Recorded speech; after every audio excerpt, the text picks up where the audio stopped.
The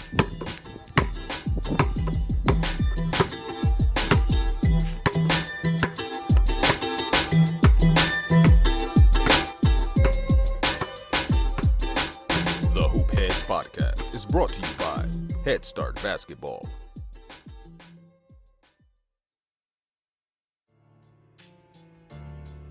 Hey Hoopheads! Wanted to take a minute to shout out our partners and friends at Dr. Dish Basketball. Their Dr. Dish shooting machines are undoubtedly the most advanced and user-friendly machines on the market, and they truly accelerate skill development faster than ever. Learn more at drdishbasketball.com and follow their incredible content at Dr. Dish B-Ball on Twitter, Instagram, Facebook, and YouTube. Mention the Hoopheads Podcast and save an extra $300 on the Dr. Dish Rebel, All-Star, and CT models. Also, make sure to check out the new Dr. Dish Home Machine. Visit drdishbasketball.com for details. That's a great deal, Hoopheads.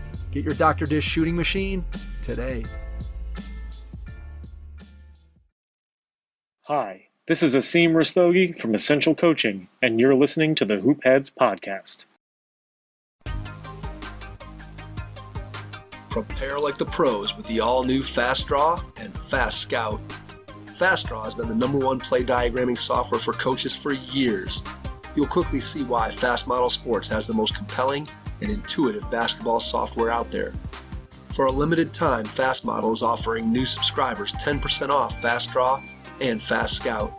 Just use the code SAVE10 at checkout to grab your discount, and you'll be on your way to more efficient game prep and improved communication with your team. Fast Model also has new coaching content every week on its blog, plus play and drill diagrams on its Playbank. Check out the links in the show notes for more. Fast Model Sports is the best in basketball.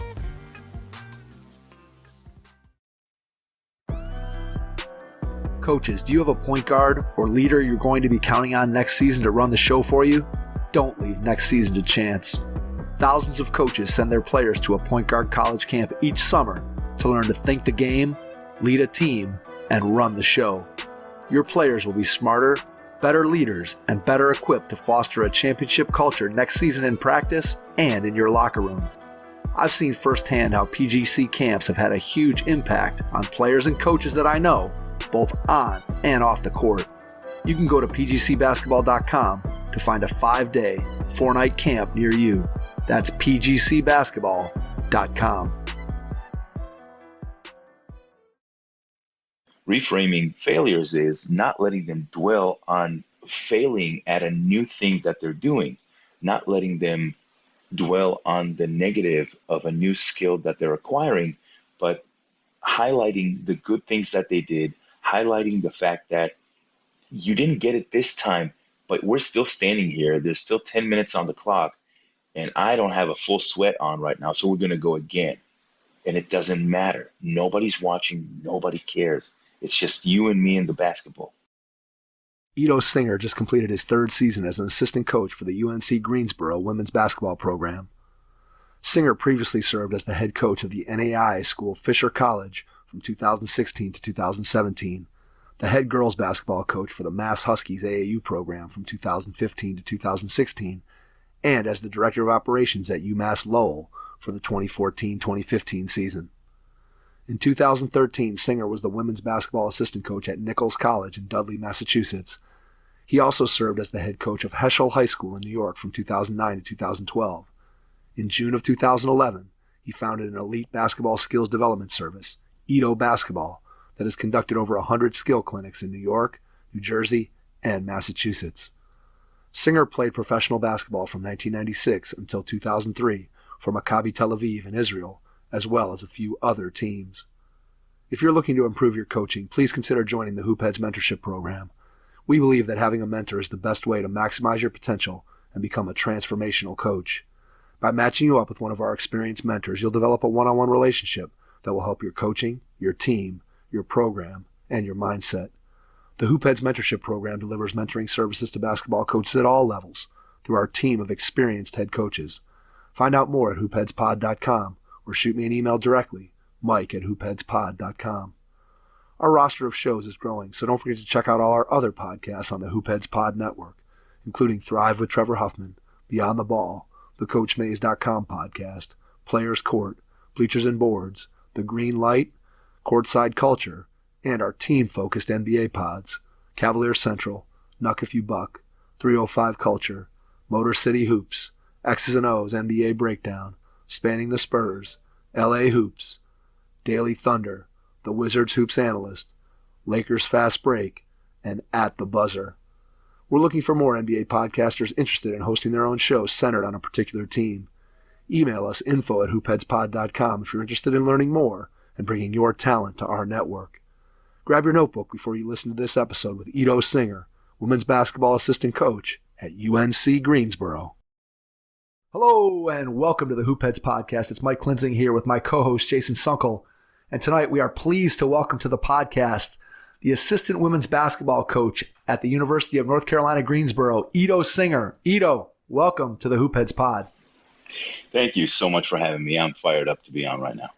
We are excited to have you on. You actually had me on your podcast that you had one last thought and asked me to share a little bit of wisdom with your audience. So I'm hopeful that you will enjoy being on this podcast as much as I enjoyed being on yours back. I guess it was probably, it was probably over a year ago, I think, that we did that. But excited to have you on and learn about all the different things that you've been able to do in the game, both as a player and as a coach. You've had many different levels, experience in different countries, and I think you're going to have a lot of wisdom to share with our audience. So I'm looking forward to being able to dig in with you. Let's start by going back in time to when you were a kid. Give us an idea of what your first experiences with the game of basketball were like and how you came to fall in love with the game.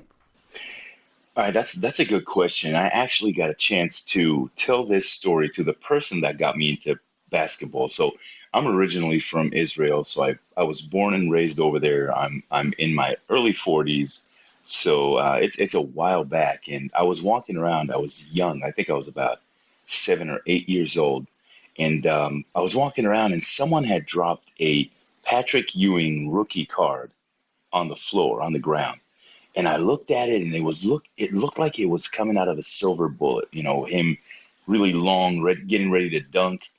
And I said, wow, that is interesting to me. And so I started really digging into basketball.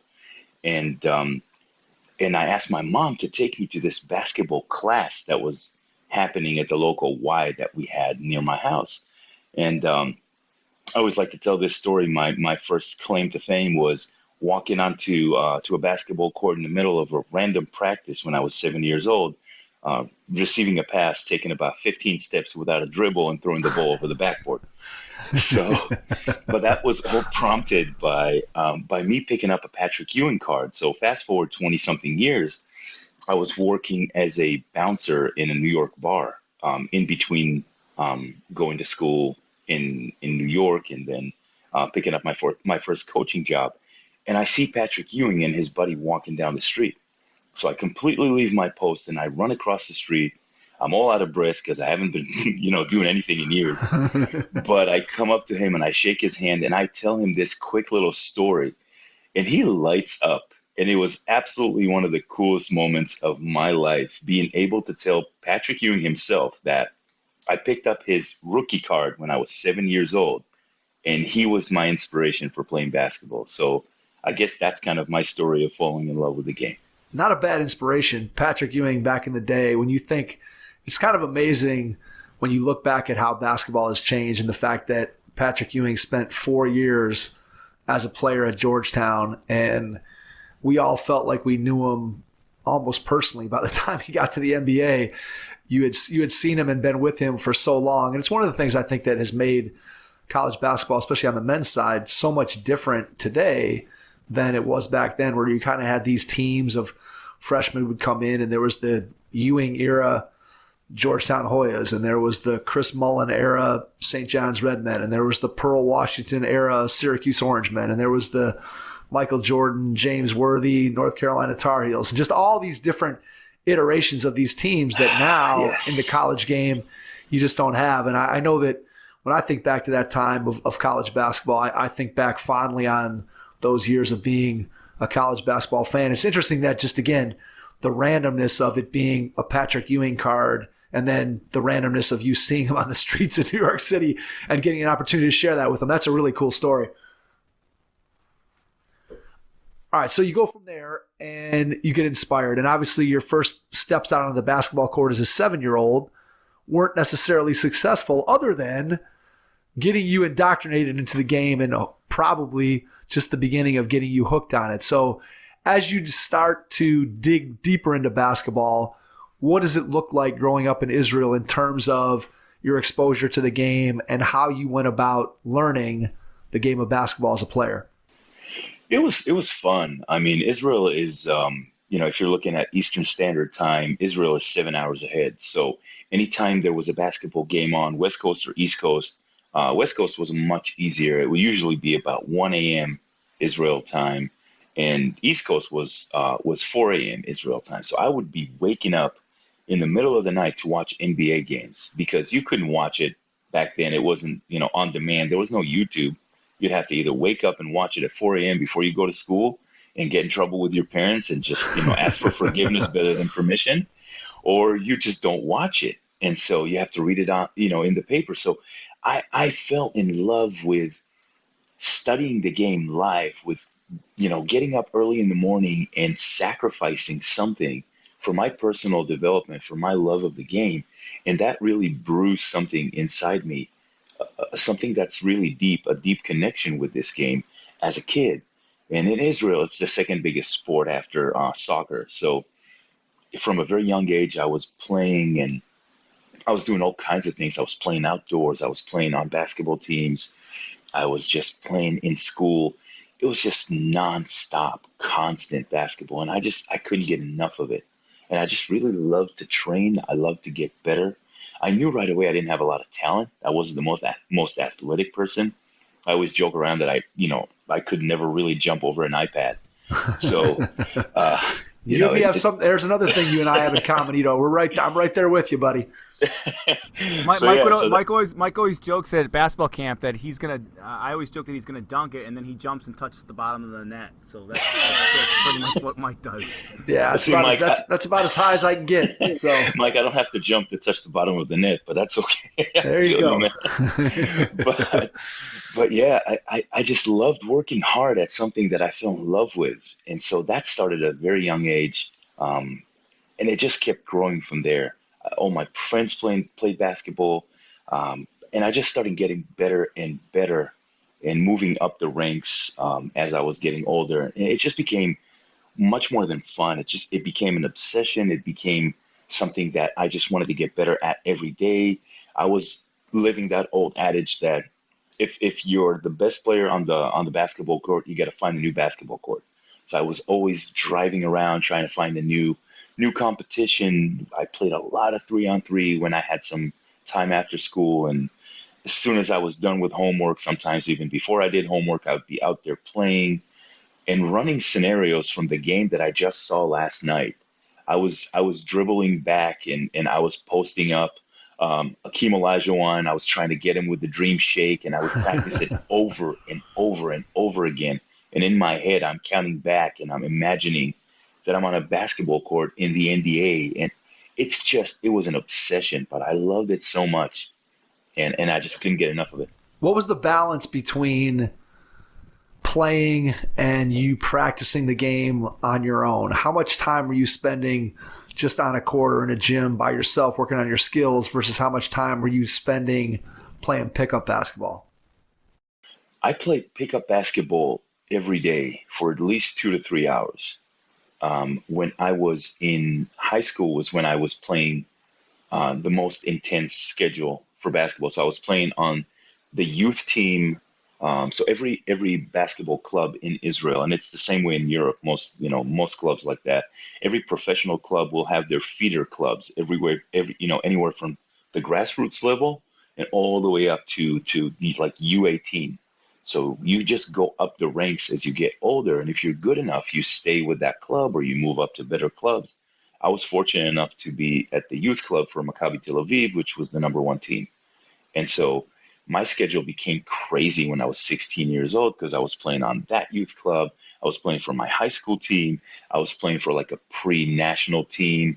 And I was playing for the reserves for the pro team. So I was on 4 different levels, plus doing 2 to 3 hours of 3-on-3 a day. And I was that crazy kid. So here's a story of how I fell in love with hard work. And my focus to this day is footwork. I'm big on it. I'm a big believer in it. And the way I worked on it was I knew that there were only 24 hours a day. I wasn't that smart, but I figured that one out. And I figured that I couldn't work on it all day, every day, as much as I wanted to.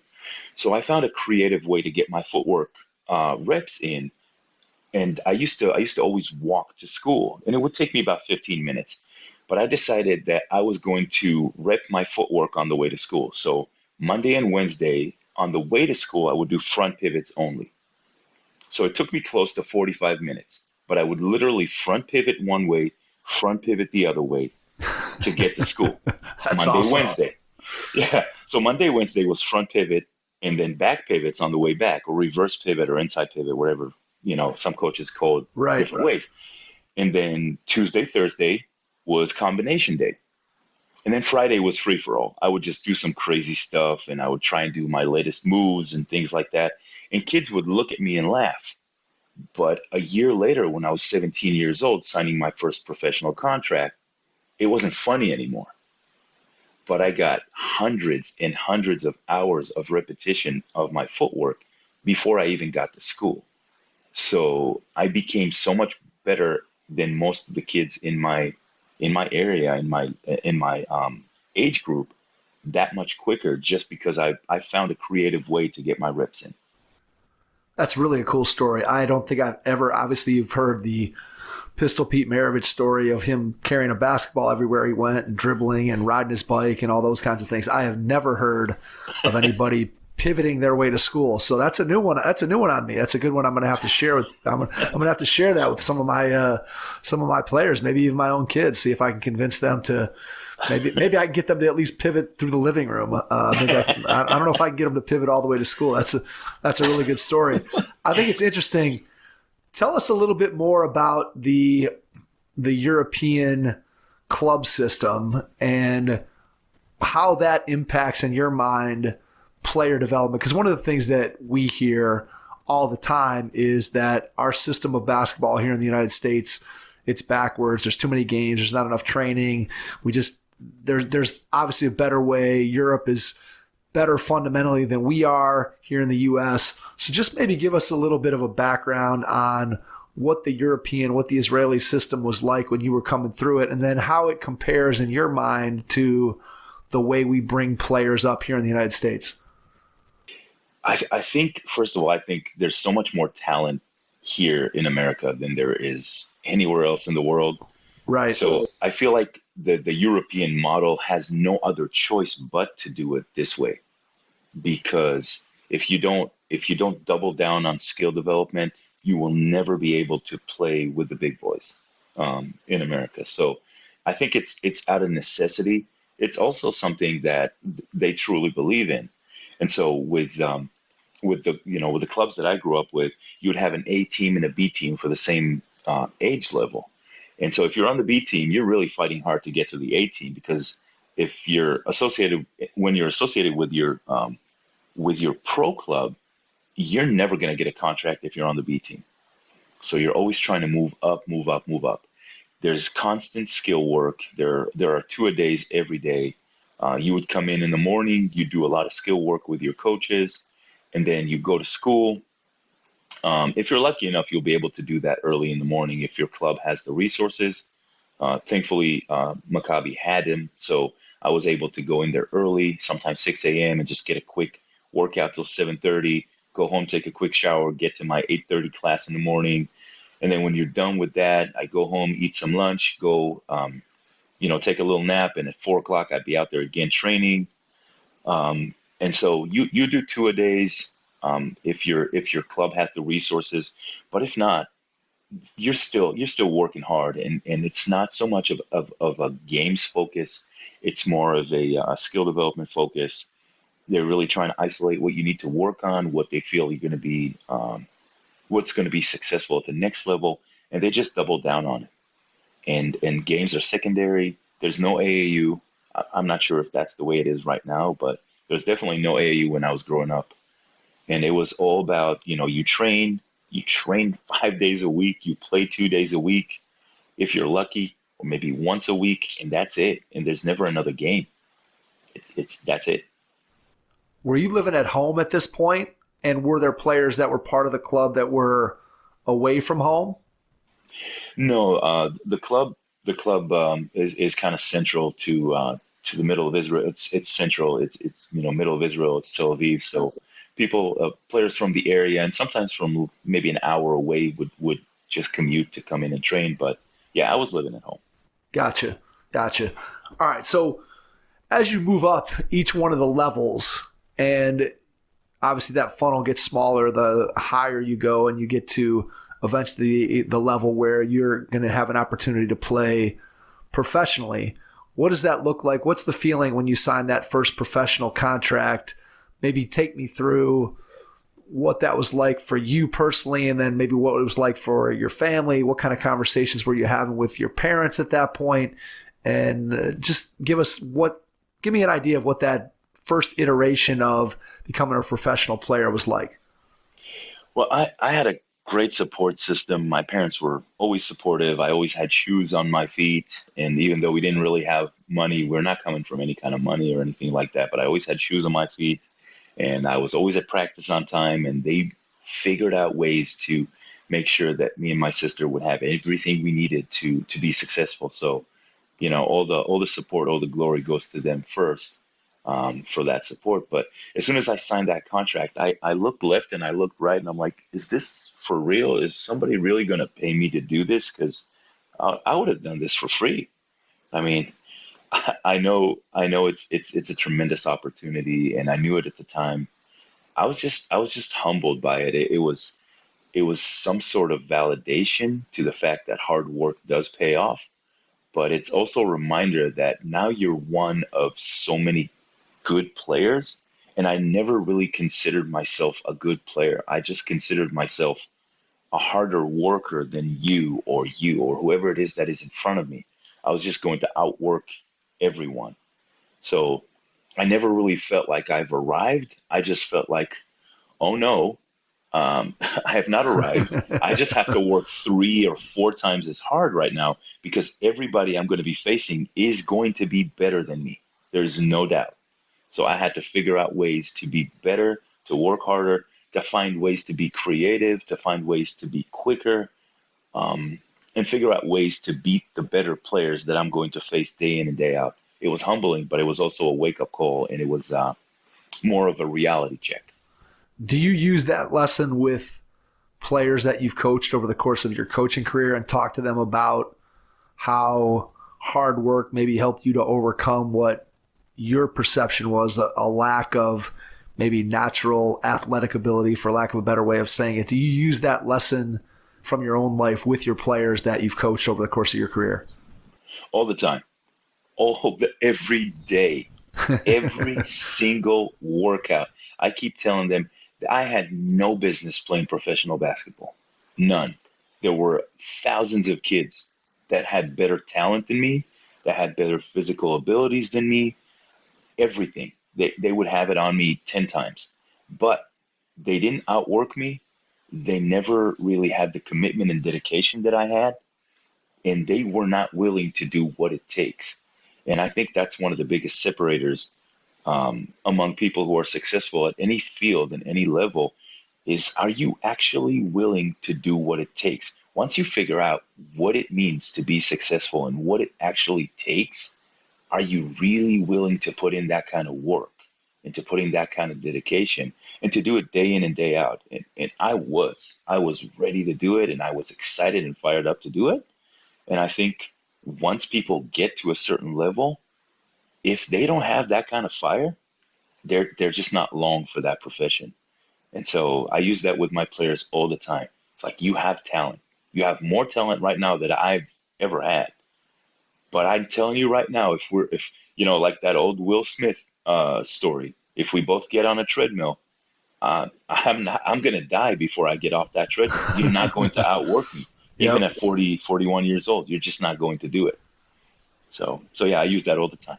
Yeah, it's a great lesson, and it's one that I think as coaches, that when you share that with your players, hopefully it hits home for them. And I when you were talking about that and sharing that, I come back to just thinking about the fact that you have, when you think about college basketball and you think about the players that you coach on the women's side or players that are on the men's side, either way, and you think about the hard work and the dedication and the level of commitment that you have to have in order to be a college basketball player, whether that's at the Division I level or it's the Division II or Division III or NAIA, whatever level it is, the amount of hard work and effort that you have to put in order to be successful is a huge commitment.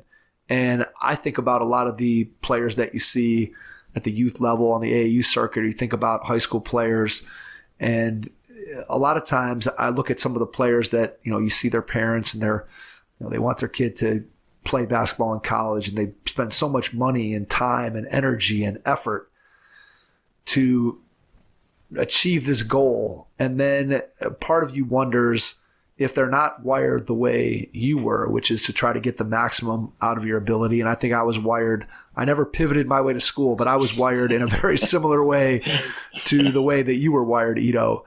And I look at it and I say, what got me to where I was able to get in the game as a player was because of my hard work and my dedication, all those things. And yet I know there were days when I was a college basketball player that I was like, man, this is really tough. If I didn't love this, there were days where I thought, ooh, I don't know if I'd put up with this if I didn't really and truly love it. And I think for players that are out there, it's important to remember that if you want to maximize your ability, you have to put in that hard work and you have to love it. And those are the people who end up getting to the top of, as you said, any profession, not just in basketball, but in whatever that you choose to do. So you put in all that hard work, you put in all that dedication, you get an opportunity to play for the top level club at Maccabi. And what are some of your best memories as a player? Do one or two things stand out when you think back to your time as a professional basketball player? What's one or two of your favorite memories? Yeah, well, let me set the record straight. I did not get a chance to play a lot for that club. I was a glorified bench sitter. I sat there. I did a lot of practice with them. I would be the kid that got in 10 seconds at the end of the game and get a little taste of this and a little taste of that. And I appreciated it so much because I got a chance to be around such great players and work with such great coaches. We were talking off air on, about the Cavs, and my point that I was trying to finish before we got disconnected was I was following the Cavs back then because their head coach was David Blatt, who coached me. And so that was my little connection to Cleveland, and that was the kind of level of coaching that I was around. So I was appreciative. I appreciated so much that opportunity to sit on that bench and to just listen to timeouts. And I wish I was more tuned in as a coach and less as a player, because I would have gained so much more to be able to apply that right now as a coach. But still, I've been influenced so much by being around such great players and such great coaching. But to answer your question, one of my favorite memories was in one of those summers, in my first summer playing professionally. I was with Maccabi, and we were doing a practice game against Bologna, and there was this young kid. I think you've heard of him. He was 18 at the time. Manu Ginobili was his name, who was playing for Bologna. He was considered the best, and obviously I'm joking. We all know Manu, but he was playing for Bologna at the time, and it was just a practice game. It was camp, and we just finished on a practice game against them, and they were really good. We were really good too, and I never really expected to get off the bench at all. But the game was kind of out of hand at the end. I think they were beating us by a good 15, 16 points, and it was about 20 seconds left. So I check in, and I know we kind of figured out their rotations, and I know Manu's sub is sitting there at the table waiting to check in right after me. But the game is live. I'm guarding one of their post players, and I get Manu on a switch. So I'm laughing because I remember that so vividly. I get Manu on a switch. He looks me up and down. He has a live dribble. He takes a dribble back, and he's asking to clear. And I go, oh, boy. So here I am. I'm still wet behind the ears. I know I'm trying to check the best young player in Europe.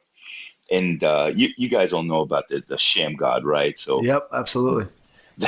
I think that originated somewhere in Europe back in the 80s. But I don't know. I don't want to get into that argument. Sham God is going to find me and get really mad. So he looks at me, and he's left-handed. So he's dribbling with his right hand. And I know the scouting report says if he's with his right hand, he's going to cross over to the left hand, and he's going to either pull up or drive. So I'm getting ready for the crossover. And I knew I wasn't supposed to lean too much. So he's dribbling with his right. He leans in with his left shoulder, and he sham gods with his left hand. And I go flying to the floor. And then he pulls up right next to me, knocks it down, of course, looks down, and he goes, nice play, eh? And he runs back. And I'm sitting there, and I'm like, oh, yeah, that was really nice.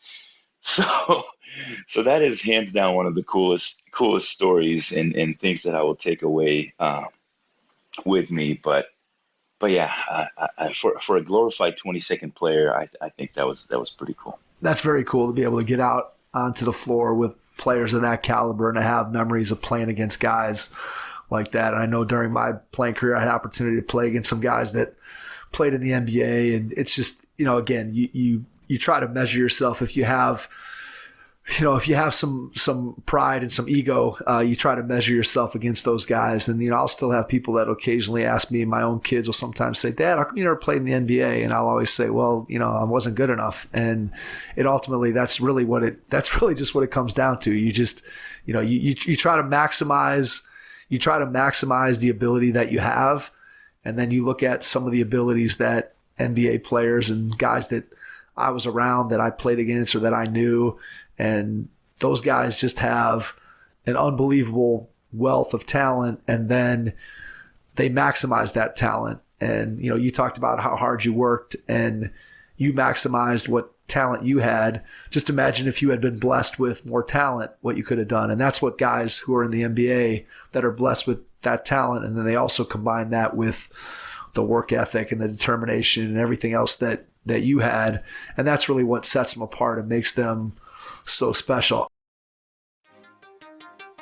Hey coaches, parents, and group leaders. I want to introduce you to our newest sponsor, SnapRaise. SnapRaise is the nation's largest digital donation platform built to help teams, youth groups, and clubs raise money quickly and efficiently without selling products. SnapRaise builds your group a customizable campaign website, and students use their mobile devices to connect and engage with their biggest fans. My son's high school team used SnapRaise this season, and our team raised all the money they needed to fund their season, and then some. Getting SnapRaise started is quick and free.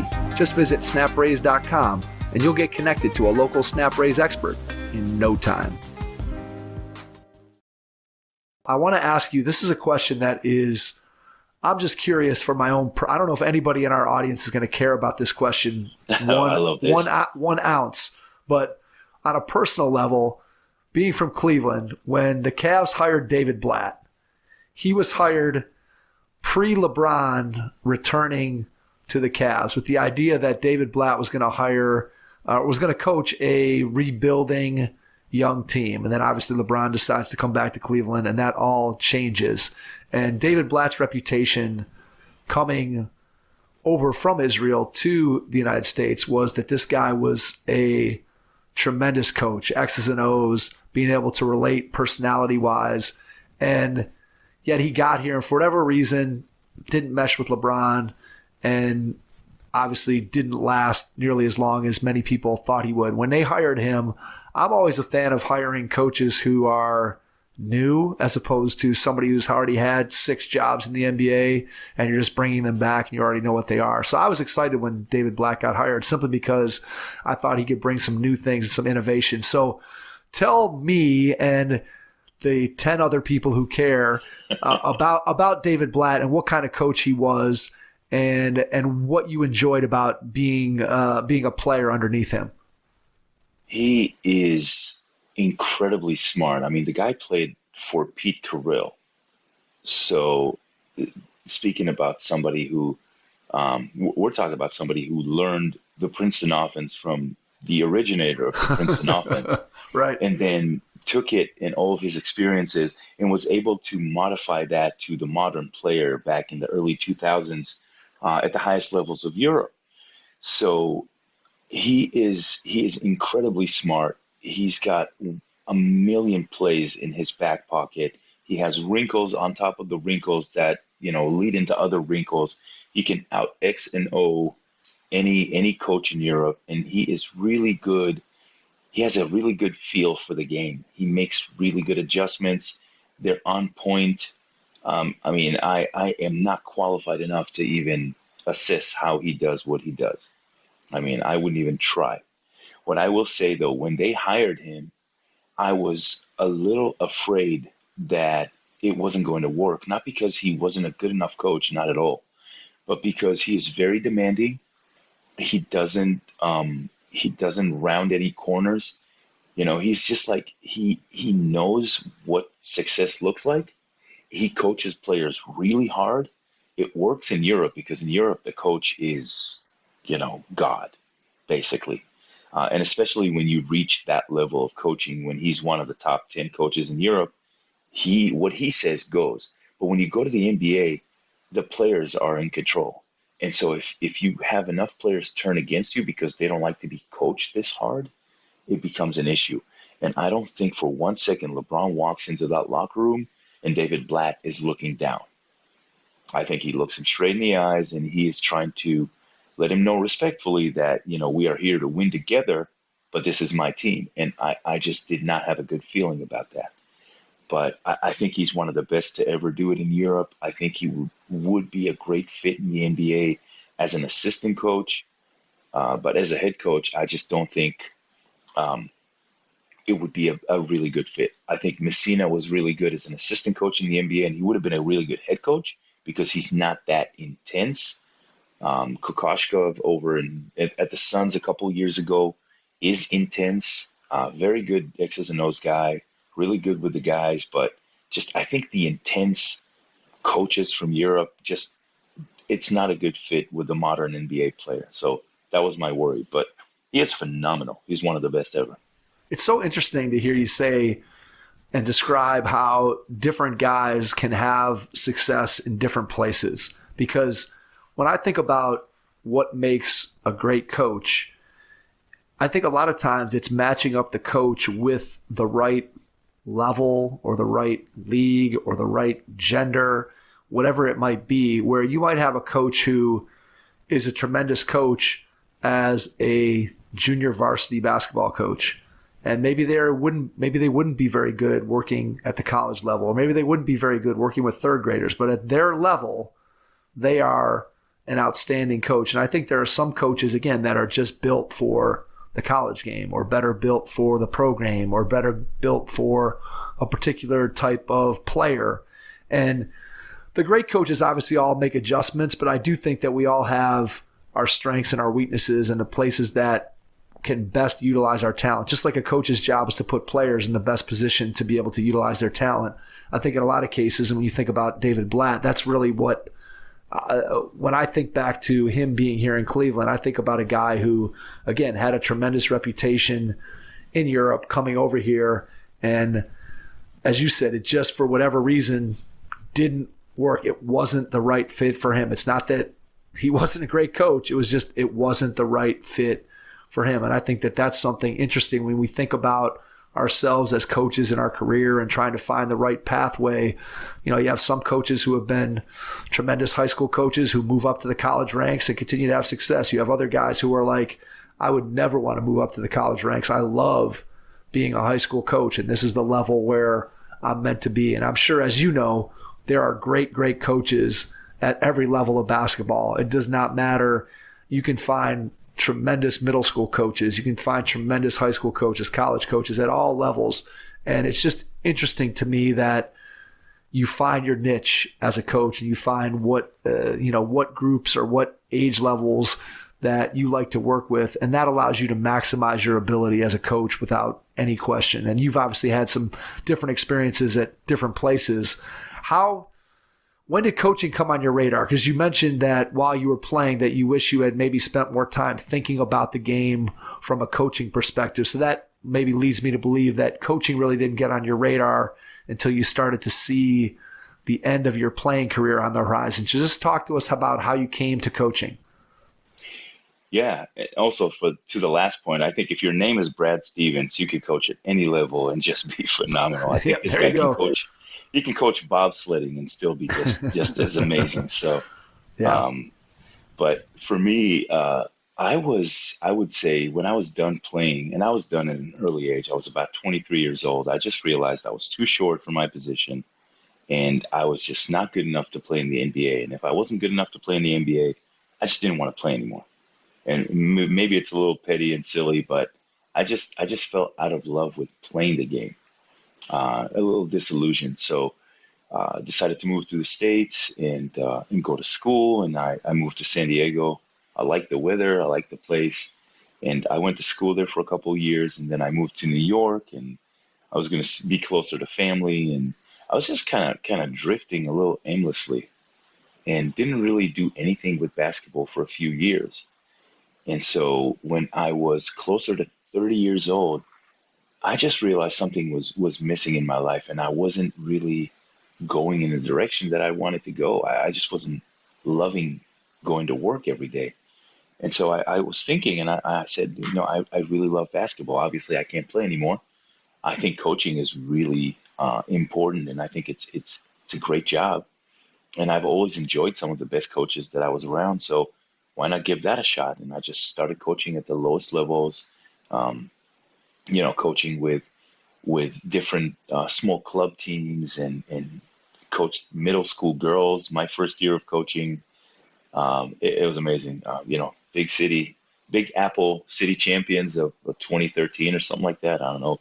That was my introduction to coaching, and that was really fun. And then started coaching JV boys and JV girls, and just working at these low levels. I remember just going around to people's backyards and just coaching their kids. I enjoyed it. It was something I did every day, working with players at all levels, and it just ignited this fire. And as soon as I started really building practice plans and mentoring players and seeing them succeed, I knew this is what I wanted to do for the rest of my life. I didn't know that I wanted to do it in college. I just knew that I wanted to do this as a profession. So that's where it started. It started in people's basements and backyards, and just working my way from there.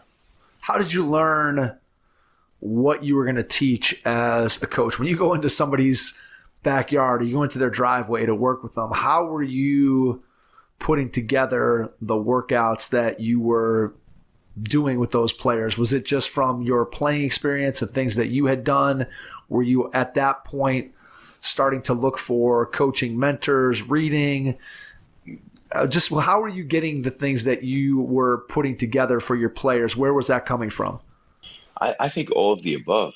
But I think when you're working with kids, nobody's a forward. Everyone's a guard, or at least everyone should be a guard. Nobody should be forced to play with their back to the basket until they're in high school and they're 6'9". And even then, I would argue they still need to know how to shoot, pass, and dribble. So everyone's a guard. And so I've never really had experience with working on so many guard skills. I was always a post. I mean, I'm 6'5" on a good day when my back is straight and, it doesn't hurt. So, and I was playing the post. I was playing against 6'9", 6'10", 6'11". So I was always a post player. And so I had to learn different techniques. I had to go and research and read and read books and just watch videos and get those DVDs from Championship Productions at the time and talk to different coaches. What are you working on? So I had to learn a lot of different ways to teach, but I think, and kind of circling back to what I said about footwork, I think the basic movements in basketball are the same, whether or not you're a post player, point guard. I think there are only 5 things you can do with your feet in basketball. And if you can master those 5 things, everything else you do with your feet is just combinations and creativity. But I always challenge players to go on YouTube and give me the craziest basketball move, and I can almost guarantee that I can prove that it's a combination of these 5 things. And so I had to really learn how to deliver an effective skill development practice to younger kids who don't have the skill level, and they're just learning how to dribble. They're just learning how to pass, and they're just learning how to run sometimes, you know? So it was a lot of learning. It's a lot of trying to get better so I can be better for other kids. So it was just, again, humbling myself and going through the process of learning a skill and learning how to teach it. All right, so let me break this down for you, or let me ask you to break it down. If I'm going to, because we have some youth coaches that are part of our audience, if I'm a youth coach and let's say I have a team of 8, 9, 10-year-olds that are not super experienced, and I want to teach them some basic footwork, what are some things that you would recommend to a youth coach to institute into their practice to help their players work on their footwork? I would say, so if this is, let's say it's a rudimentary level and you're not just teaching them how to pass, shoot, or dribble, I would say focus on the front pivot and on the drop step. So I think there's so much versatility in the front pivot. So a front pivot could be turning to shoot, just catching the ball in the post, making a front pivot, turning around and shooting. I know it's a contested shot. It's not a great shot if you look at analytics, but the footwork remains the same. I think it's the same thing for Steph Curry to come off of a wide pin down from the corner, catch the ball on the wing, front pivot, 1-2 shot. The footwork is exactly the same. So it goes from the lowest levels to the highest levels, and it goes all over the court. You catch the ball from an inbound, you're facing the baseline passer, and you front pivot to turn and start dribbling. So it doesn't have to be on offense near the basket or at the three-point line. It's a very basic skill. You front pivot to pass. You sometimes front pivot to chase somebody off of a screen. So it translates to everywhere. The drop step is the same thing. You drop step to basically to score in the post. You drop step to defensive slide. So I would focus on very basic footwork, and I just always love to show how the basic footwork is the level for the base level for everything. If you can master front pivot, reverse pivot, drop step, and then 2 counters, and you can really just teach those things to be consistent with players, then they can translate it to any place on the court, and they can just multiply their skills. And I would say just focus on footwork, focus on balance. That's it. I think that athleticism piece is always interesting to me when you talk about having good balance. And I think one of the things that kids miss out on today because they don't get as much time for free play, especially not outside at least the way that I grew up. And when I mean free play, I'm not even just talking about just pick up basketball. I'm just talking about running around the neighborhood, playing tag, or chasing my neighbors, over a fence, or climbing trees, or all those things, where I feel like I learned some of those balance things and some of those athletic things, and how to land and how to pull myself up a branch to get up into a tree or climb myself over a fence, that I think that kids today, and this is one of the reasons why I think we've seen an explosion in sort of the speed, strength, agility market for coaches in that area, because kids just don't get the same experiences that kids 15, 20, 30 years ago got of running around the neighborhood and developing their athleticism in that way. And I think that by talking about footwork, by talking about balance, by giving kids an opportunity to practice that, I think we really are in a lot of ways kind of replacing what they might have gotten naturally back in the past. Do you see that? What's your thought on that? I always use the analogy of keep away when I teach back pivots or reverse pivots. I always say, do you have a younger sibling? What happens when you have a toy in your hands, or you used to have a toy in your hands, and they were trying to take it from you? You just play keep away. Keep away is a back pivot. So you've done that when you were 2 and 3 years old. You stand on one leg, you yank it from your sibling or your friend, and you pivot with the other foot to get distance from them. Right. So it's in us. But to your point, I agree. I think we overstructure everything as coaches, as adults. We don't give them enough free play. And I think beyond basketball, beyond skills, athletic skills, I think by not letting them go out there and handle things with their friends, and I know the world is different, it's more dangerous. We can keep eyes on them and we can do all that, but giving them the opportunity to free play with their neighbors, with their friends, teaches them negotiation skills, teaches them problem solving skills, teaches them creativity, and that's so important. And what we did this offseason with UNCG, with our team, is we went and we just concluded that we did about 5 weeks of this. Once a week, we would just come together, because we would do individuals 1-on-1, 2-on-2.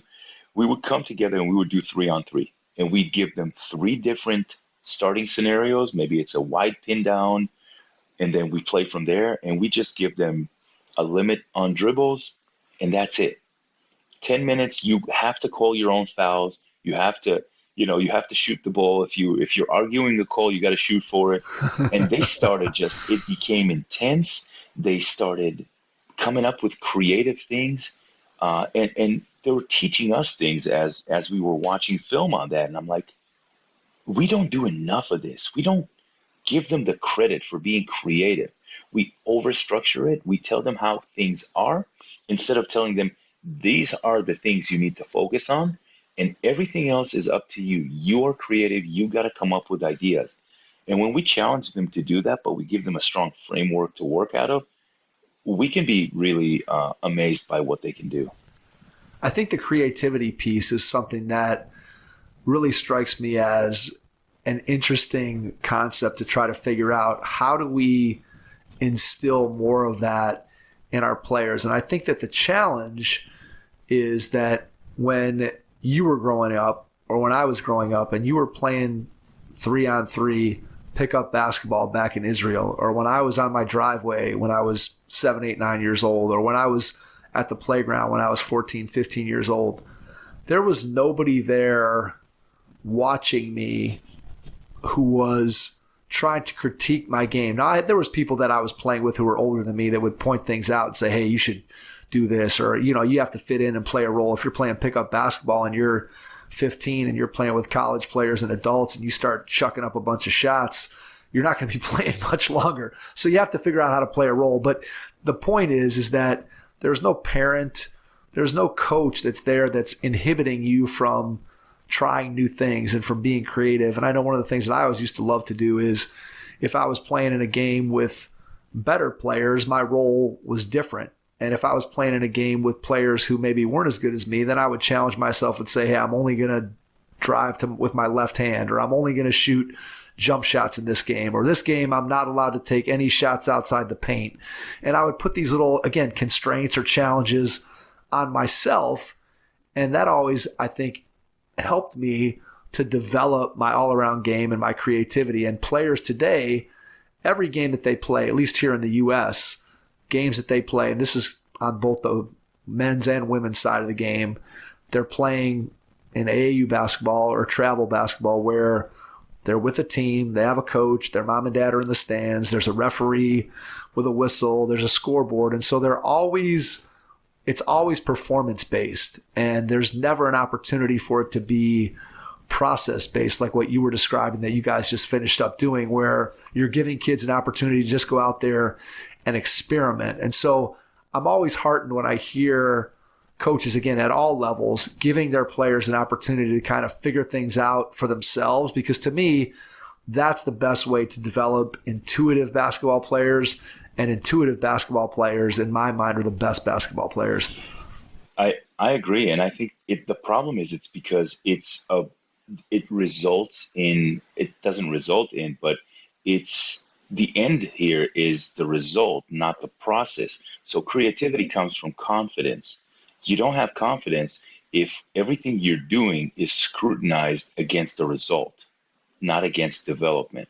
So if we're working on a skill in practice, and then you go out on an AAU weekend and you play 5 games, and every time you try it, it doesn't work for you, then you stop doing it because you're reframing success or failure based on the result in the game, not against the fact that you had the guts to try it. And that should be celebrated. So when I teach the footwork stuff, kids will get it mixed up all the time. And it doesn't matter if it's the college level or AAU level or whatever it is. They'll mix up a front pivot and a back pivot sometimes. And I always speed them up. When I see them standing there, I yell at them to go faster. Not in a mean way, but in a way to speed them up because I don't want them thinking. So they'll mess it up and they'll stop. And I always tell them, don't stop, keep going. You didn't do the front pivot I asked you to do. You did a back pivot. That's awesome. You just got 1 rep of a back pivot. Good for you. Now go to the next one and do a front pivot. And don't stop. It's just reframing what success is. To me, success is moving on to the next rep without losing confidence in what you are doing. It's not the fact that you messed up what I asked you to do. You just did something I didn't ask you to do. Good for you. Move on. So I think it's our job to be less intense with them and not tie everything into a result. Tie it to a process, reframe what they feel is failure, and tell them that you didn't fail, you just succeeded at something else, and it's not going to waste. You just got a rep in something else. That's fine. Let's go again. How big of a challenge is that at the college level where clearly you're judged based on not just the process and not just development, but ultimately you're judged by what happens on the scoreboard and what your won-loss record is. So how do you balance developing that creativity and focusing on the process while still keeping in mind that ultimately you're going to be judged by those external results? How do you balance that as a coaching staff? It is definitely a challenge. As an assistant coach, my job as I see it is to support my head coach and do everything I can to make her successful. And that's the result of working hard with the players and getting them to be as good as they can be on the floor. So that falls again into me selling them on the fact that this is a process. I understand we don't have all the time in the world, but if you jump in with 2 feet with me, I'm going to jump in 2 feet with you, and we're going to get through this together. And I will guarantee that I will make you better if you're willing to put in the work and you're willing to experiment. So it's a process of building trust with the players you work with. I wasn't always successful developing skills with some players, and it's not always because of them. It's not always because of their lack of work. Sometimes I misread what their needs are or what their skills are. So it's from both of us, but we need to be able to jump in together and say, this is honestly where I, as the coach, feel you can be. This is where I think your ceiling is if you work hard. This is my plan to get you there. What are the skills you want to work on? And what are you willing to commit to get there? And if we can be on the same page, we both work hard, I think the end result will be a player that develops quickly, a player that is engaged, and I think everyone benefits. I think the disconnect comes from players who say they want something, but don't really put in the work, or coaches that overpromise and underdeliver. I try to underpromise and overdeliver. So like I said, I'll jump in with the player if they're willing to jump in. I'm not going to drag you into the gym. I'm going to encourage you to do it. And if you really want to succeed and you want to get better, we'll get better together. And we're just going to work hard at it. So I just think everyone wins when you have that kind of attitude. And you obviously have to have those honest conversations with players where you're telling them exactly where they are, where you think they can go, and then what they need to improve upon, what they need to work on in order to get to that level. But part of being able to do that, in my experiences, is that you have to build that relationship with a kid before you can have that completely honest conversation. So how long, when a player first comes into the program, how long does it take you to build that type of rapport? And obviously through recruiting, you may already have a rapport with the players before they come in, but it's still different once you get them on campus and you're with them on a daily basis. So just talk about maybe the relationship building piece and then how that helps you to be able to develop them more fully on the court. Mike Neighbors from Arkansas had a great quote, and he said that they stay 18 years old. We just keep getting older and older. So the age gap is always there. And so I'm starting to feel it sometimes in some situations where, you want to build those relationships, but they listen to some kind of music that I've never heard of. And, Big Baby and Little Baby and all these things. There are like 17 different rappers named Baby, and I don't know any of them. So, I try to kind of figure out where my lane is, and I'm staying in my lane. My way of building relationships is by being a father figure. I'm a father myself. I have 3 kids. And so I want to make sure that their parents understand that I'm going to treat them as close as I can to my own kids, in the sense that I'm going to care about them. I'm going to make sure that they're physically and emotionally okay to the best of my ability. I'm going to be honest with them, but I'm also going to be hard on them, and I'm going to demand that they do what they need to do, and they're going to be accountable for it because they deserve that. So that's the base of where I start. And then from there, like you said, we can't just demand things from them without trust being there. So the way I like to build trust is I like to work hard. So I want to work hard for them. I'm going to be there, and I'm going to work hard in developing their skills. I'm going to listen to them. I'm going to encourage them all the time. I'm going to try and reframe their failures, which is something I'm really big on. I'm going to make them feel good as much as I can when they leave that gym after a workout, because they worked hard, and they will feel like they actually took a step forward.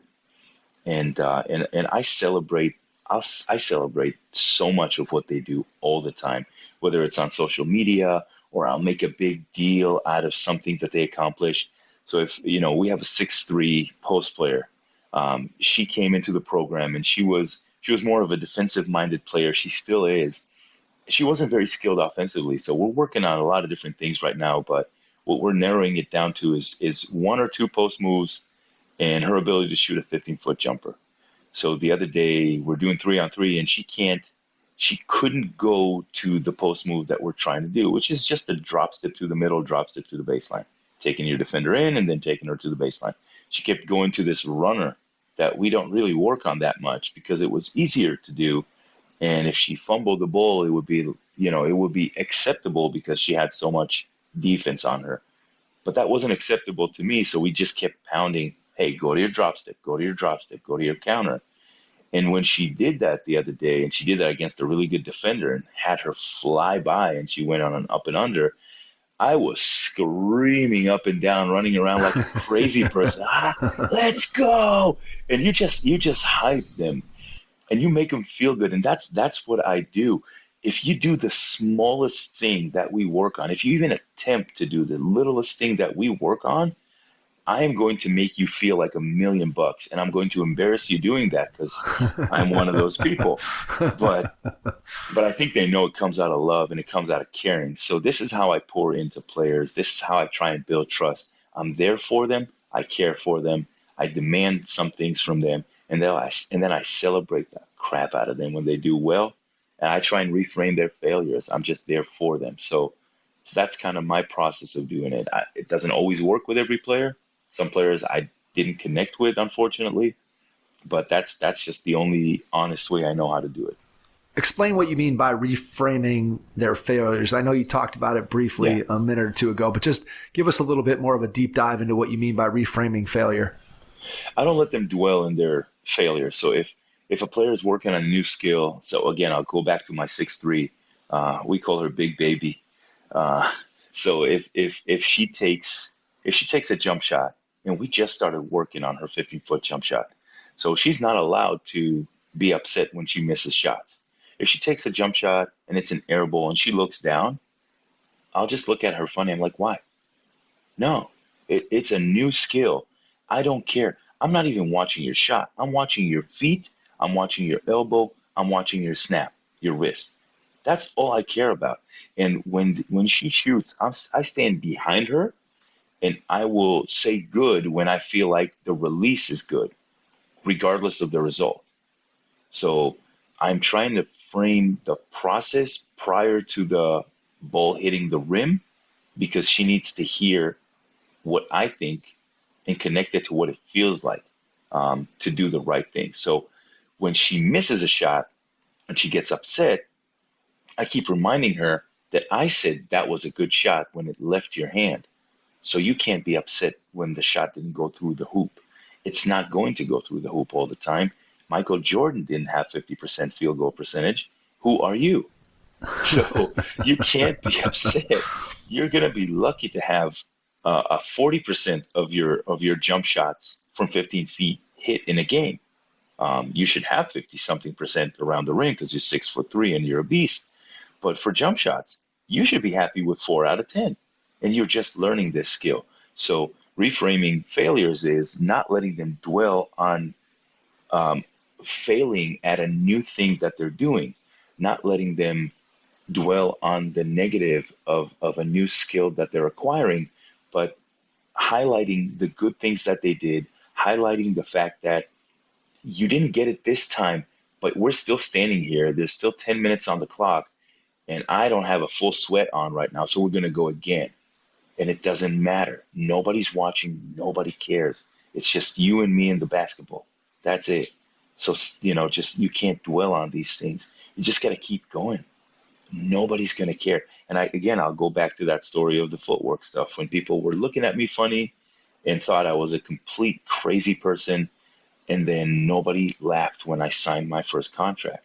So all your failures, every time you look stupid when you do this and it doesn't work for you, doesn't matter, because people don't know and people don't care.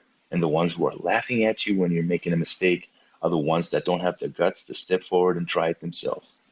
So it's just a matter of just reminding them that they're in the gym, they're doing good things, and it's just another day and we have another rep, always. I love that, and it's one of the things that when I'm working with players that I really do try to do is look at what they're doing and not look at the result. And you talked about it when you're saying, well, the shot didn't go in, but you're still using the correct form, or your footwork was still good, and it was a good rep even though the ball didn't go through the basket. And sometimes as coaches, that's hard to do. And I think you have to be very intentional about going into a workout or a practice setting and making sure that that is the approach that you're taking. So as you said, you don't discourage players. You want to keep them thinking positively, especially if they're trying to add things to their game or you're trying to make a change in something that they do, which can be frustrating and difficult for players to do. And if all they're looking at is the results of whether the ball goes in the basket or whether they're able to perfectly execute the move, it's going to be really difficult for them it's going to be really easy for them to get frustrated. And if you do it the other way, I think you give players a much greater opportunity for success without question. Hey, hoopheads, we all hate ankle sprains, and they happen way too often. Ankle injuries are the #1 sports-related injury. Arise is trying to change that. With the iFast, your athletes get preventative protection and full mobility. Athletes no longer need to wear bulky braces that limit performance and give mediocre protection. Anyone playing sports should be using these products.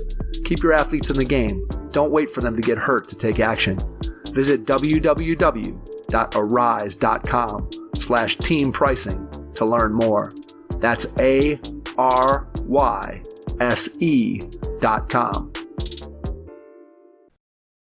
All right, I want to ask you about your role as an assistant coach. Tell us a little bit about what you think makes for a good assistant coach. So somebody who's out there, is early in their career, who is maybe looking to get an assistant coaching job at the college level. What are some characteristics, some things that you think are important as an assistant coach? I think empathy is really big. I don't think it's talked about enough. And empathy in the sense that you have to really care about other people's success. And you have to really care about other people first. You're there serving other people. This is not your program. You are there to make the head coach look good. You are there to help them with anything and everything they need. You are there to foresee issues before they happen, hopefully, and solve them. I had a head coach that once told me that the best head coaches are the ones that don't hear about any of the problems. Problems are solved before there are even problems. So the best assistants to head coaches will do these things. So your empathy needs to be there. You need to understand it's not about you. You need to have a small ego and hard work and being able to do those little things and not expect to get praise for them. I love working for my head coach right now because she will praise her staff all the time. And we always say in our program, don't brag on yourself. Let other people brag on you. It's a part of our core values. One of them is humility. So we always talk about that. We don't have to say anything about ourselves as assistant coaches at UNCG because our head coach and the other assistant coaches will always mention something about your hard work. And so that's a big reason why I love this staff. Our head coach is phenomenal. She's the best person I've ever worked for. Tremendous basketball mind, but 10 times better of a person than she is a coach. And that says a lot for somebody who's been coach of the year and worked for Tara Vanderveer and had Gino as her position coach. She comes from a very successful basketball tree. But I think what I've learned from her and what I take as an assistant coach wherever I go, it has to be about others first and foremost. What can you do to help the players? What can you do to help the rest of the staff? And what can you do for your head coach? And then if you do all those things, people will appreciate you. And if you honestly care about other people's success first, it's funny how success finds you. It's just one of those funny things in life. Absolutely. I think that sometimes we take that for granted of understanding kind of what our role is. And I know I was a long time assistant coach at the high school level, and you have to figure out what it is that you can do for your head coach, because ultimately, again, as you said, the program belongs to someone else, and your job is to make their job easier when you're an assistant. Now, you've had a couple opportunities to be a head coach, both at the high school level and at the college level. So tell us a little bit about your experiences as a head coach and how that has benefited you in your current role as an assistant, just what you learned as a head coach in terms of dealing with your staff, and then how you kind of maybe look at it differently than you did previously. So just give us an idea of how being a head coach helped you in your current role as an assistant. So the biggest thing I learned as a head coach is that I love being an assistant coach. No, just seriously though, being a head coach is a tremendous responsibility. Someone once said, I can't remember who it is, but someone once said that being an assistant coach is about making suggestions and being a head coach is about making life-changing decisions. So assistant coaches make all kinds of suggestions all the time, because it's easy to make suggestions when you're not the one that has to actually make the final decision. I think the best assistant coaches don't make suggestions that they haven't A, researched, and B, have 10 different reasons why they would work. And then C, maybe have a B plan for when that doesn't work. So it's much easier to be an assistant in that sense. I think what being a head coach taught me is that this is serious stuff. We have the lives of not only young, men and women in our hands at very impressionable time in their lives. We're molding lives. We have a relationship with them that they're going to remember for the rest of their lives. And it has to be a positive one. We cannot be scarring people for life just because we have something that we're going through and we're putting them through the same thing. the responsibility as a head coach is tremendous. And, it just taught me responsibility. It taught me that every decision I make influences the lives of the people that I make it for and their families. And there's so much that is on the line for every little decision that you make. And so that's why I kind of joked at the beginning that it taught me I wanted to be an assistant coach. I'm not afraid of making decisions, but I feel that I'm better served right now helping our head coach make those decisions. I feel that my experience is there, and I really enjoy being in a supporting role. It is really tough being a head coach. I mean, my hat's off to anybody that does that day in and day out, knowing that knowing what the job is. Absolutely. I don't think there's any question that the transition from an assistant coach to being a head coach, it's different. It's a different feel when your name is attached to the record, when your name is the one that is publicly associated with the performance of the team. And as an assistant coach, you can do a lot of the fun stuff of coaching. And as you described, you get to get out on the floor and work with players, and you can make suggestions. You can do all those things. And then you can sort of take that step back that the head coach does not have the opportunity to be able to do. And that puts a lot of pressure on them. And I think when you talk about what a head coach is looking for in an assistant, I think that word empathy that you shared with the audience is 100% spot on, that you have to be empathetic to what your head coach is going through, and you have to look for ways to provide value to them and to try to make their lives easier, because it certainly is a challenge day in and day out. And I don't care if you're at the high school level, you're at the college level, you're at the pro level. If you're a head coach, there's a lot on your plate. There's a lot of pressure on you. And if you have a good staff, they can help to make your job much, much easier. How about the difference between coaching at the high school level versus coaching at the college level, and then also maybe address some of the differences in coaching boys versus girls, men versus women? So just give us your thoughts on coaching at the high school versus college level, and then your thoughts on coaching males versus coaching females.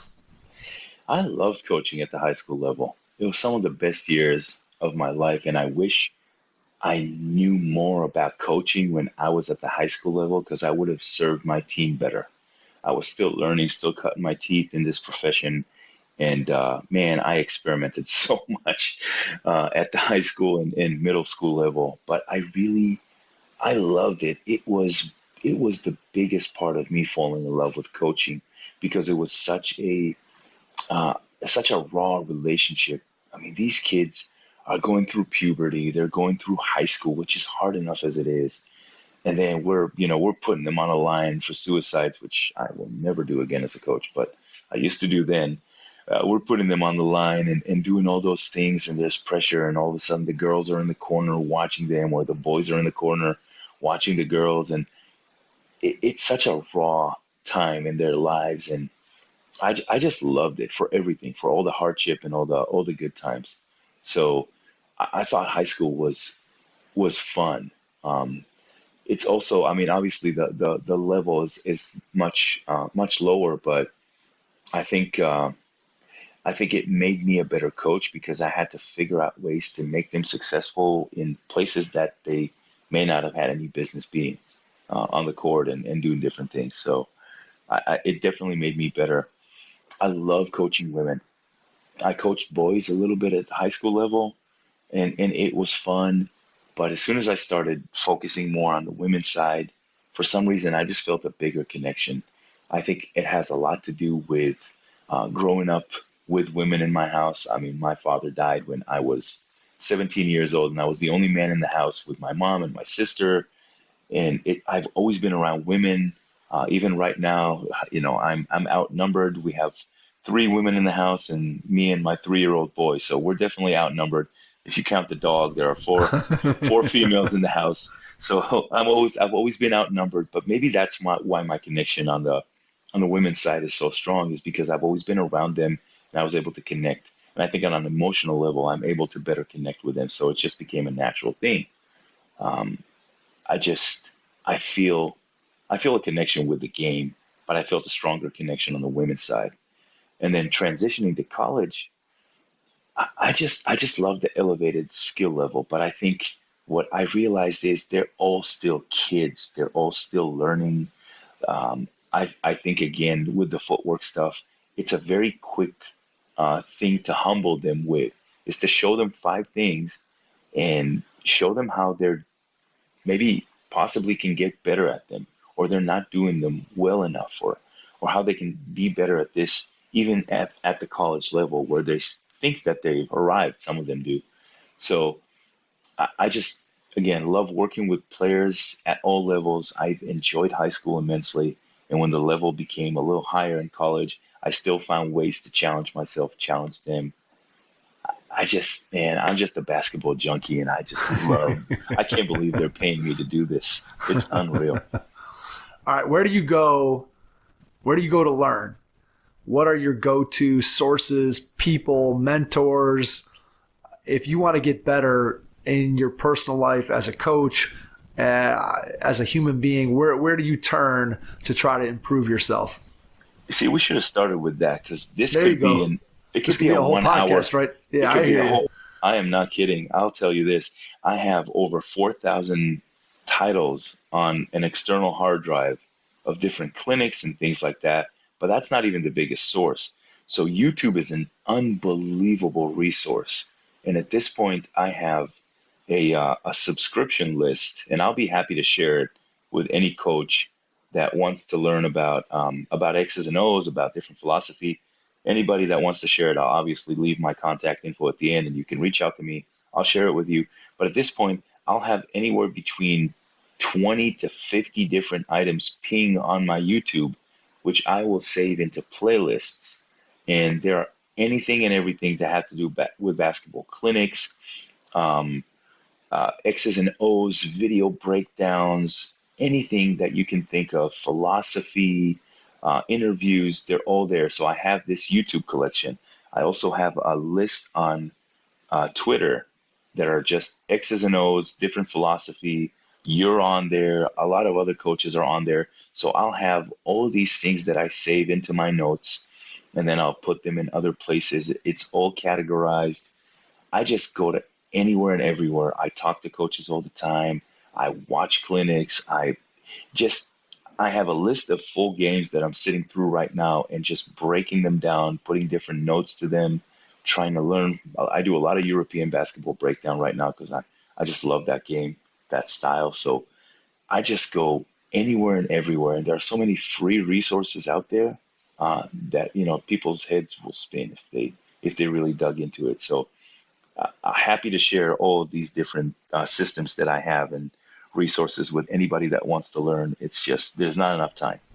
All right, so that leads to my next question, which is, if I'm an experienced coach, I can feel overwhelmed with all the things that are out there. And if I'm an inexperienced coach, I can only imagine what that feels like. So what advice would you have for somebody when they're looking at video or they're trying to find good things? And obviously you can share specific sources, but let's just say that I'm a coach and I find something that I like. How do you then make sure that you take something that you found, get it onto paper or get it into a file on your computer, and then actually institute it with your players or your team? What's your system from going from seeing something cool that you're like, oh, that's interesting, or oh, that's something that would be cool to try, to actually putting it into practice with your players or your team?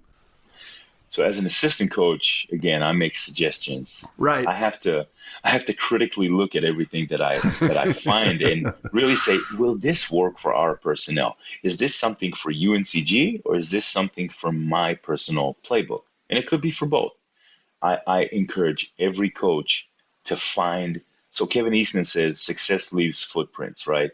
So find out what you feel is success. If you're defensive minded, go study the ones you feel are successful at any level, high school. Oh my goodness, there are such great high school coaches that run the most amazing creative stuff. Or if it's a college level, if it's Europe, if it's FIBA, if it's NBA, but just at WNBA, be mindful of the level though when you're trying to adopt something to your team.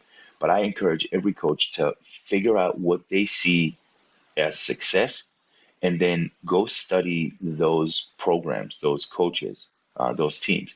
It's not necessarily something you can take to your own team right now because there's such a skill disparity, or maybe somebody sees a great baseline out of bounds. Well, in the women's game in college, they don't put a defender on the inbounder. They usually have a defender under the basket. So I can see the most amazing baseline out of bounds play, but if the defense is standing on the ball, I'm not going to get the same cut at the basket because there's a defender there. So I can't use it. So it's maybe not for us, but it's for my own playbook. So I encourage every coach to find what it is they feel is good, what kind of success they want to experience, and just build their own playbook, offensively, defensively, philosophy, everything. There are resources to do that. So that's my first thing. Figure out what it is that you want to implement as a coach and start collecting different ideas. You don't have to categorize everything right now and scrutinize everything. Collect. Then for me right now, again, I have to look at it in the lens of what can we do? And if I find something that I feel is interesting and I feel that we can adopt it, then I go and I look at it and I go, okay, this is where I would put this player, that player, this player, that player. And then I go to every assistant coach on our staff or a head coach and everybody on the men's team, and I challenge them to tell me why this wouldn't work. So I try and have them figure out where are the holes in my philosophy. And every time I find a hole, I either try and find a solution for it, and if I can't, that's gone. So I always look for why this wouldn't work. And if I get to a point where I've asked 3 or 4 or 5 different people and they go, no, this actually could work, then I would bring it to my head coach after this whole process. So that's my process. But I would encourage everyone to figure out what they think is good and start collecting ideas and just build your playbook. But yeah, it can get overwhelming. Just know who you are, know what you're looking for, and narrow it down from there. And you're not going to be able to use everything. I mean, we can't run everything Gonzaga runs. I wish we could. It's just not going to work. Yeah, there is so much out there and so much good stuff that it gets overwhelming fast. And I think to your point, you have to have a system that works for you, whether that's 3-ring binders, old school, whether that's computer files, whether that's some combination of both. I think that when you start to put together and find those things and find those resources that are going to benefit you as a coach, whether you're an assistant, whether you're the head coach, whether you're somebody that's just starting out in the profession or somebody who's been in it a long time, every coach eventually develops their own system of how they kind of put things together. And what I'm always curious is, that's why I asked, was just how you go from finding something you like to actually implementing it. Because I think that typically is the challenge, because we'll all go and maybe you go to a clinic or you see a video and you're like, oh yeah, I really like that. And you'll save it or you'll write it down or you'll stick it in a binder. And then 2 weeks later, you kind of forgot because you moved on to the next shiny silvery object that was glittering and you went over to that, thing. And now, and that's where I think sometimes coaches get, I don't know, not in trouble, but you know what I'm saying? They sometimes lose out on some of the things that they find. And I just think having a system is really what's super, super important. And so what it is. Yeah, that's what it is. Collect and categorize. And I'm pretty sure there's some gems in my office that are collecting dust, and I don't know about them because they're printed out and everything I have now is digital. Collect and categorize to the best of your ability, and then just go through it. And I'm literally going through every folder that I have of things that I categorized. Yeah. And some things I go, what was I thinking? And so that's gone. But you got to collect, categorize, scrutinize. Yep, I'll do that with a journal. Like I'll write, I'll do some journaling every day, and there'll be times where I'll try to carve out some time to go back and look at what I've written.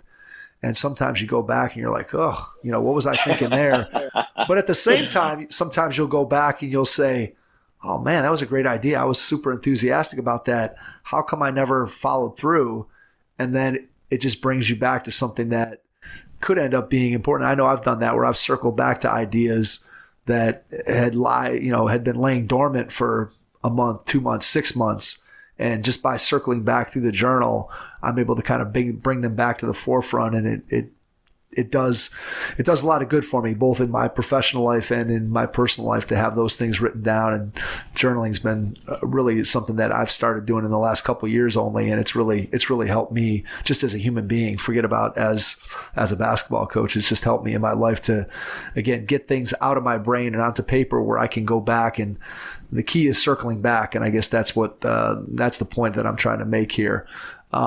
Before we get out of here, we are coming up close to an hour and a half, Ido, and I want to be respectful of your time, and I want to ask one final question of you, and that is, when you think about what you do day to day and you look forward, I want you to share with our audience the biggest challenge that you see over the next year or two, and then also just share the greatest joy that you get from getting out of bed in the morning and being an assistant coach with the women's program there at UNC Greensboro. So I'll start with the second part of it. So the biggest joy for me is, again, like I think I've alluded or said, that I cannot believe I'm being paid to do this. I get to go to work technically in my pajamas and go work. I know the feeling. Exactly. And then go work with amazing people that I consider friends. And that I'm talking administration all the way down to the people that are on the other side of my wall that, we share an office suite with our staff. And then I get to work for such great young women who are absolutely inspirational. I mean, when all the civil unrest happened last year, we had players on our team that were so involved and were able to, to raise their voice for a cause that they truly believe in. And we all jumped in with both feet and supported them. And we're doing that again this Friday. We're going to go march to downtown and just, speak up and be there shoulder to shoulder with them. So I get to go to work for and with people that I absolutely respect and admire. So that is the biggest thing I cherish about my job. I think one of the challenges that we're going to see in this profession in the next few years is I don't want to be one of those coaches that keeps talking about the transfer portal. I think, again, we're talking about reframing failure. I think it's easy to say that the transfer portal is evil. I think it's harder to appreciate the fact that because of this transfer portal, every coach in the country had a chance to talk and meet with kids and families from all around the world and all around the country, of course, that they would never have had a chance to meet. So I appreciate the opportunity to get to know all these players that we talked to because of the transfer portal and all these families. So that was just really a cool thing that happened. We had no business talking to them, but now we did. But I think one of these things that happens now is kids are less inclined to tough it out, and it's much easier for them to jump ship and listen to bad advice if things don't necessarily work out exactly how they would want to. And obviously we all know that life is going to have its challenges. Things are very often not going to work our way. And it's how we respond to hardship that really matters. It's not how we, go and run the other way. And I know some situations are benefited by this transfer portal. There's some abuse. There's some players that are better suited for other teams, other conferences. I get all that. But the players who are jumping ship because they don't feel like they've gotten enough minutes or they can go somewhere bigger, that's where I think the hardship happens and the challenges will happen over the next couple of years. There are over 1,000 women in the transfer portal right now. And last I checked, there's 357 teams. Seniors don't have to graduate. The math just doesn't work. And a lot of kids are going to step away from full scholarships into nothing. And that's just a shame. I think a lot of kids, if they could do it all over again, would probably reconsider. I just fear that some of the consequences of this new legislation might affect how they're viewing or reframing failure and hardship. Yeah, I agree with you. I think it's going to be interesting to see how this plays itself out. And obviously, I think the intent is to, enable players to have more freedom and to give them the opportunity to go and find a better situation. And yet I think there's going to be some ramifications that for both schools and for players that, are unintended and maybe unexpected. So it'll be interesting to see how that plays out. Ido, I just want to give you a chance before we get out of here. Share how people can reach out to you, social media, website, email, and then after you do that, I will jump back in and wrap things up. Sure. So reach out to me on social. So it's the handle is IdoBasketball. So IDO and the word basketball. Kind of like a play on words. I do basketball. It's one of those silly things. So IdoBasketball on Instagram. I recently got out of Facebook, so you might not be able to find me there, but Instagram or Twitter, it's the same. My email is i_singer@uncg.edu. Definitely reach out for anything and everything I can help you with, any resource I can share, any question or anything else you wanted to say or talk about. And if you get a chance to check out the podcast, it's One Last Thought. And it's been sitting dormant a little bit, been taking a little bit of a hiatus, but there are plenty of episodes there. It's not basketball related. It's hopefully inspirational and thought-provoking, and very different than a lot of different podcasts in that realm. So if you get a chance to check it out, please check it out and let me know what you think. You could spend an hour and a half with our podcast, or you can listen to one of Ido's episodes, and you could probably get 5, 6, 7, 8, 9, 10 of his in the hour and a half that you spend listening to one of ours. And it's great, and it's great stuff. When Ido reached out to me to be a part of it, I've taken a listen to a lot of his episodes, and there's a lot of very quick and efficient and very profound life advice. And the people that he's found, as he said, are not just basketball related. There are people from all walks of life who have had tremendous success. So please go and check that out. Reach out to Ido. If you listen to him tonight, you know that he is someone who cares deeply about the game of basketball, loves coaching, and will definitely be a great resource for us here at Hoopheads moving forward. And hopefully you'll take the opportunity to reach out to him and have a basketball conversation or just a conversation about life. And again, Ido, cannot thank you enough for taking the time out of your schedule to join us tonight. And to everyone out there, thanks for listening, and we will catch you on our next episode. Thanks. Thanks for listening to the Hoopheads podcast, presented by Head Start Basketball.